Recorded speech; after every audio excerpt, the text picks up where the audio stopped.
मैं देश का अकेला लाडला कवि हूं जो विवाहित हूं, मगर मेरी पत्नी मेरा सम्मान नहीं करती भाई साहब। अब नहीं करती तो नहीं करती। एक अदद बाबूजी, एक अदद मेरे पास भी पत्नी है, मांग में सिंदूर नहीं लगाती। मैंने कहा देख भाग्यवान, ब्राह्मण के घर की बहू है, लगाया कर। बोलती है नहीं लगाती। मैंने पूछा क्यों, तो मुझको समझाती है कि देखो ये सिंदूर वो चीज है जिस पर औरतें गर्व करती हैं। मैं किस पर गर्व करूं?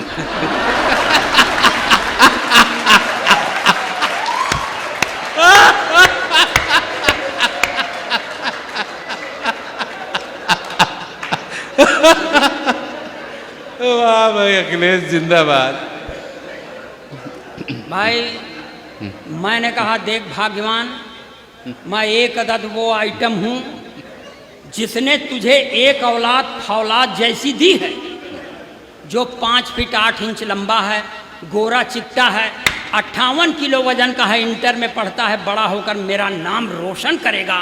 मैं उस पर नाज करता हूं, इसलिए तू मुझ पर नाज कर। तो और भन आ गई भाई साहब मेरे ऊपर।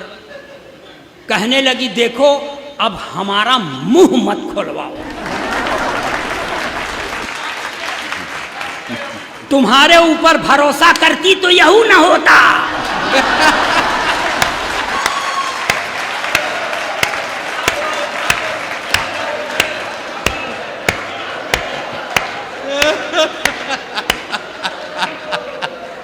ये ऐसा होता है। तो पढ़ने दो भाई साहब, आप लोग थोड़ा सा मन बनाइए। देखिए भाई साहब, मैं पत्नी का सताया हुआ, मैं अपने प्रधानमंत्री के नारी सशक्तिकरण के सख्त खिलाफ हूं। नारी सशक्तिकरण का मतलब पुरुष अशक्तिकरण।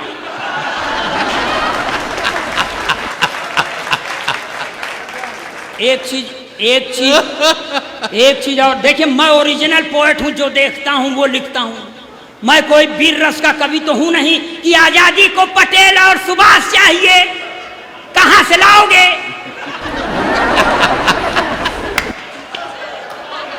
अब मान लो आ गए सुभाष चंद्र बोस, तो कहेंगे तुम मुझे खून दो, हम तो न दे। जोन पाव 1.5 पाव बचा है वही चूस के बैठ जाए तो घर वाले क्या करेंगे?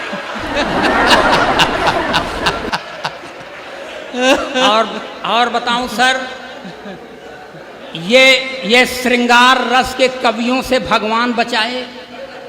अभी श्रृंगार रस का कवि आएगा, कहेगा मैं तेरी जुल्फ के साए में शाम कर लूंगा।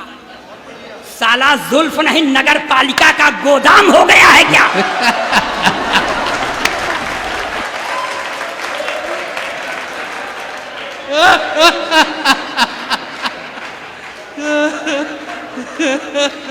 हाँ जियो भैया अखिलेश द्विवेदी। ये इसलिए मैं ओरिजिनल पोएट। एक बार हमसे कहने लगे, वो तथाकथित वीर रस के सबसे बड़े देश के कवि हैं हरिओम पवार, सिरसा हरियाणा में, कहते हैं इस तरह की उच्चकई करके तुम लोग हाथ से पैदा करते हो, तुम लोग गली कूचे के कवि हो, मैं राष्ट्रीय कवि हूं। हमने कहा हम भी राष्ट्र में रहते हैं, हम भी राष्ट्रीय कवि। तो कहा कि अगर तू अपने को राष्ट्रीय कवि समझता है तो मैं अंतर्राष्ट्रीय कवि हूं। मैंने कहा तू अंतर्राष्ट्रीय है, मैं ब्रह्मांडीय कवि हूं।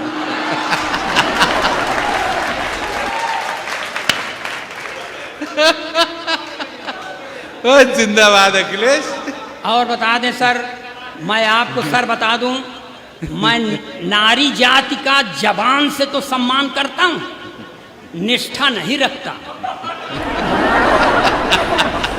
3-4 महीने पहले सर मेरे एक दोस्त का इंतकाल हो गया।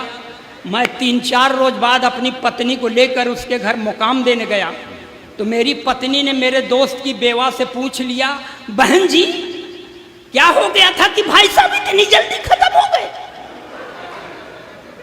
तब मेरे दोस्त की बेवा ने कहा कुछ नहीं बहन जी, सुबेरे उठे थे, एक कप चाय पिए थे, बाथरूम चले गए, जब बाथरूम से लौट के आए तो मुंह से खून फेंक कर मर गए। लगता है चाय की पत्ती में जहर था।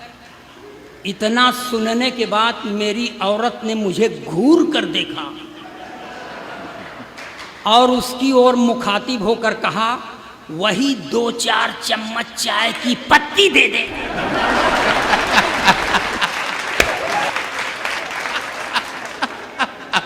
मैंने कहा भाग्यवान, ये तू चाय की पत्ती क्यों मांग रही है? उसने कहा चुप रहो, ये महिलाओं के बीच का मामला है, आज इनके ऊपर विपत्ति पड़ी है, मैं आई हूं कल।